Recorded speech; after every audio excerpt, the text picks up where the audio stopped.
Клип посветен на Юлиан Драганов. 7 Б клас, 34-то, Стойо Шишков. Така, Юлиан Драганов е едно ученолюбиво, умно момче с много обожателки, което малко приема повече навътре нещата, отколкото трябва. Хубав е. Една от най-добрите ми приятелки също си пада по него. И още една. И още една. И още една. И така. Има хубави крака горе-долу. Високо момче. Може би затова го харесват. Добър характер. В смисъл пича, обаче понякога, нали ви казвам, приема много навътре нещата. Аз не го познавам много добре. В последно време малко ме намази за една пълна глупост.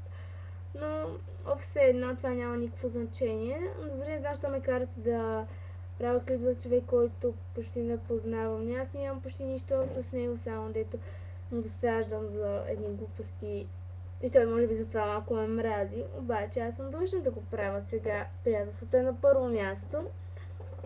И какво ще мога да кажа за него? Страх го от матурата по математика, но не го страх от матурата по български, въпреки че те и двете минаха.